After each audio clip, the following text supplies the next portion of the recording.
Hello, this is Ayako Sekiguchi from Prene's Kitchen.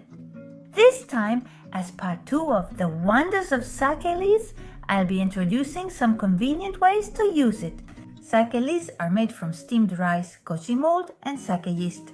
And then water is added and saccharification and fermentation happen at the same time. A porridge-like mixture called moromi is formed, and when squeezed, it becomes sake, leaving behind the residue. The leftover material remains as sake leaves. Those sake leaves make up about 25% of the total. Yes, that's right. Sake leaves are truly a wonderful health food, as they are a living fermented food that provides various benefits for beauty and health. We fully convey the appeal of all the effects and benefits in that area. Please be sure to watch this video. This time, I will introduce specific ways to use sake leaves, explaining how to make the most of their unique properties along with some concrete recipes. Some worry about sake leaves due to their alcohol content. You may wonder what happens to nutrients when sake leaves are heated. I'll answer those questions in this video, so please watch until the end. Please do. At Birunesu Kitchen, we solve your health and beauty concerns and questions through food. This is a health-focused cooking channel. We will continue to deliver videos that clearly answer the questions you really want to know, so please be sure to subscribe to the channel. Please do, tekekasu is really packed with wonderful nutrients. However, I'd like to share a little comparison of how it differs from white rice and brown rice. First, let's talk about essential amino acids. There are 9 types of essential amino acids. However, it is said to contain 500 times more than white rice. And when it comes to vitamins, it contains 14 times more vitamin B2 and 4 times more vitamin B than brown rice. That's right. Please take a look at this bio. Please take a look at this bio.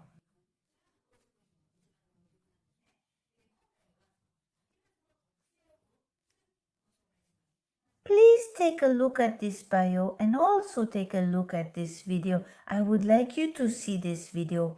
Here you can see this. This S contains live enzymes, so it helps with digestion and absorption. If this is heated, the enzymes will become inactive, so it needs to be in a raw state. However, when the enzymes are alive in this raw state, they also help tenderize meat and can add umami and richness to your cooking. Sake leaves are an ingredient that contains plenty of umami components such as amino acids, organic acids, and minerals. Rather than the taste of sake leaves itself, you can also use it as a seasoning to add umami. This time, I'd like to make good use of these characteristics and introduce a variety of recipes, not only for dishes but also for sweets. That's what I think. First, for those who want to easily incorporate sake leaves, I'll show you how to make sake leaves paste. Here it is. You can also use it after evaporating the alcohol, so I recommend it even for those who aren't good with alcohol. Plus, it feels kind of like a seasoning, but you can use it normally too. It can also be used as a substitute for sake to remove odors and things like that. It also adds richness, umami, and flavor. It can even help thicken dishes. You can use it instead of white sauce or similar options. This time, I'll use 200 grams of sake leaves and a cup of water. Break the sake leaves into small pieces so they dissolve more easily. Then add the same amount of water and let them soak. By heating it, the alcohol will evaporate. But if you heat it like this, the enzymes themselves will be destroyed, so the effect of tenderizing the meat will be lost. However, you can use it easily and for a wide range of other purposes, so preparing it like this is very convenient. In 2 to 3 minutes on medium heat, it becomes a paste. However, if you want to evaporate the alcohol, you should heat it for about 10 minutes to let the alcohol evaporate.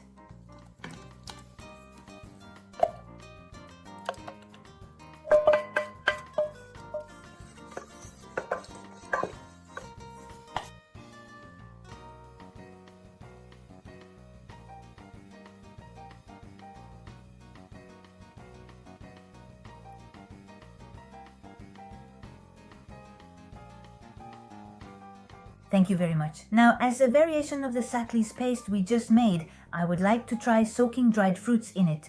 For the Sackley's paste with dried fruits, all you have to do is soak your favorite dried fruits in the Sackley's paste.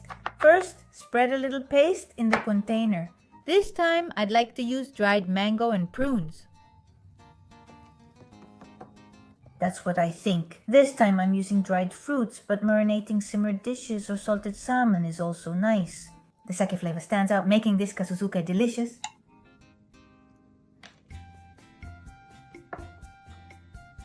If you spread the paste on thick enough so that you can't see what's underneath, it will turn out nice and moist. Put it in the refrigerator in this state.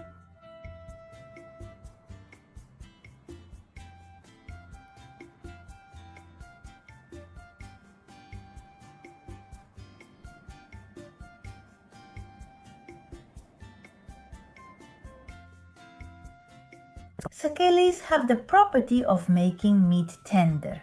You know how when you marinate meat in shiokoji it becomes tender?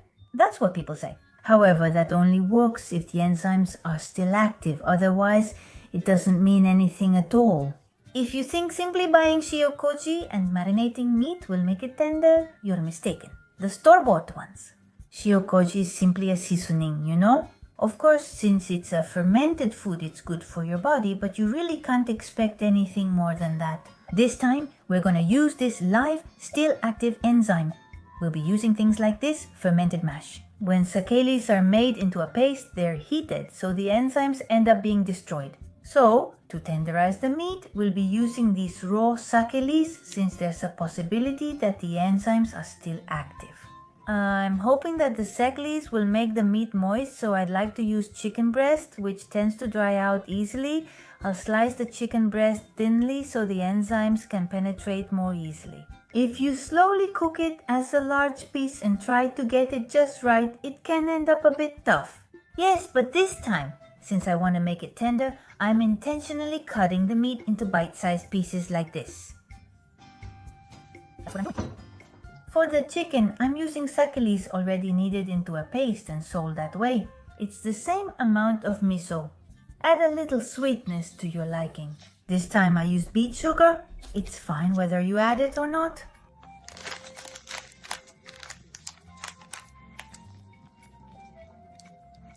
That's it, chicken breast.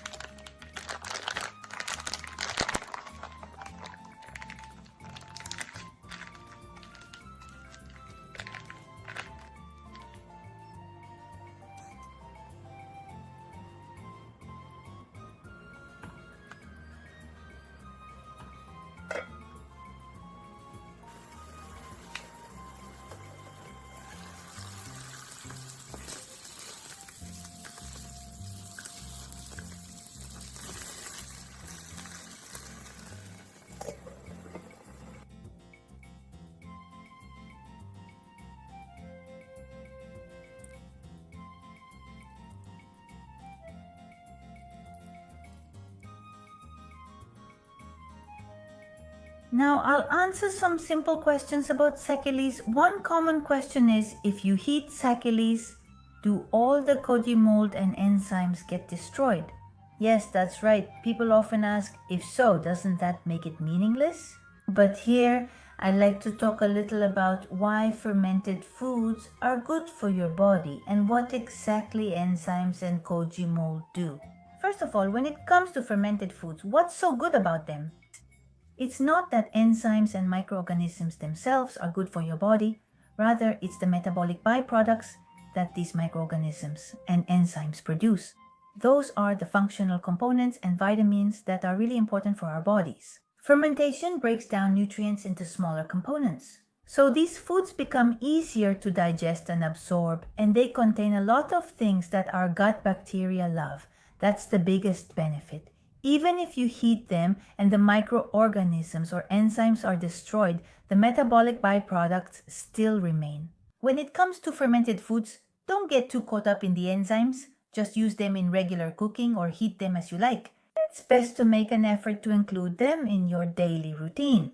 There's absolutely no point in taking enzymes by themselves. Enzymes are simply proteins.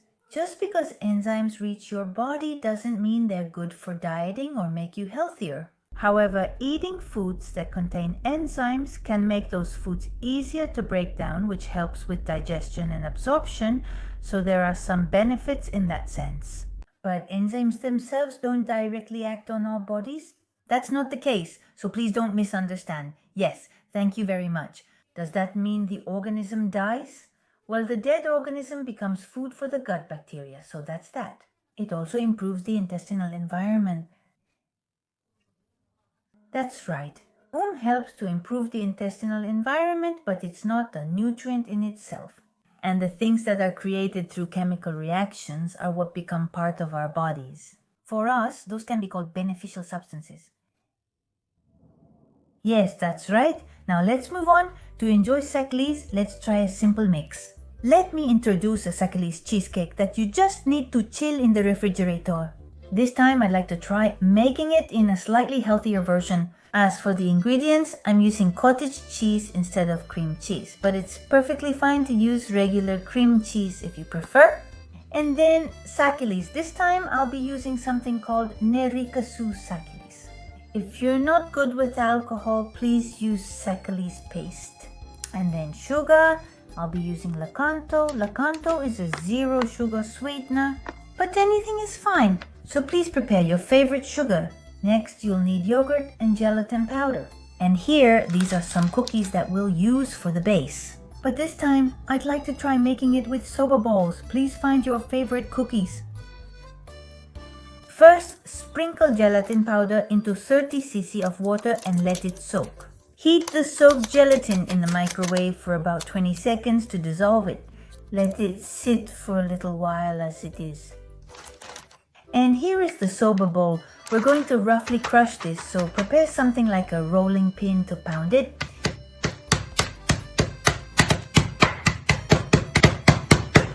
I've crushed it roughly so it's a bit coarse. We're going to use this glass bowl, so please put the crushed cookies in here.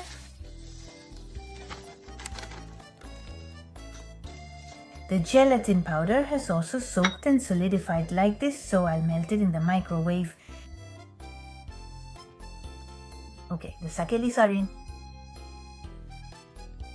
Sugar goes in and then yogurt. After that, all you have to do is mix it thoroughly.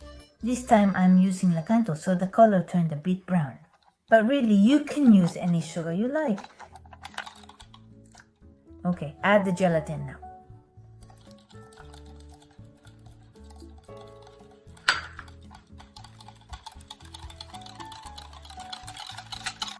Pour it into the mold from earlier.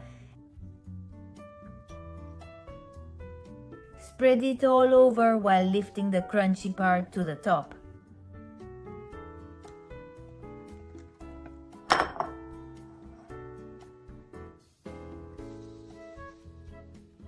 Now just put it in the refrigerator and let it chill.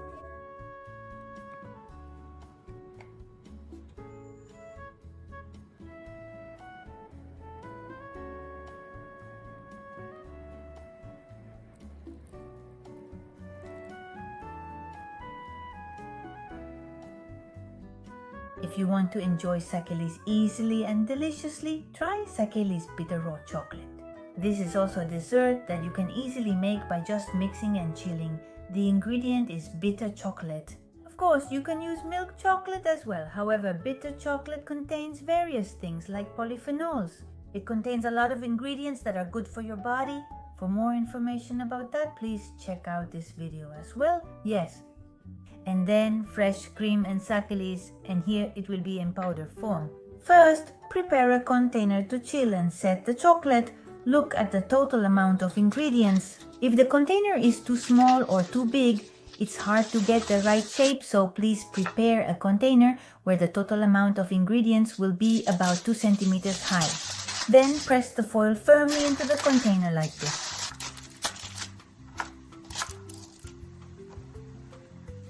Yes, boil some water.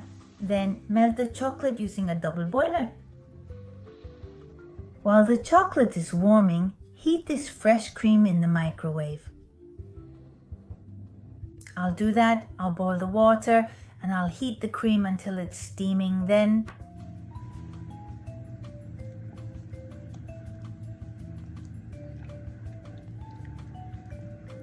I'll use the heat from the hot cream to add the sake leaves and dissolve them.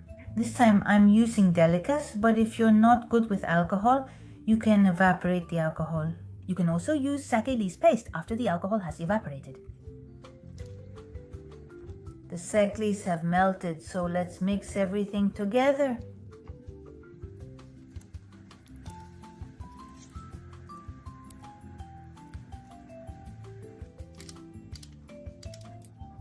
If you do it like this, it will end up too thin when you cut it, so try to keep a certain thickness and flatten it out. Let's go. After that, chill it in the refrigerator and let it set.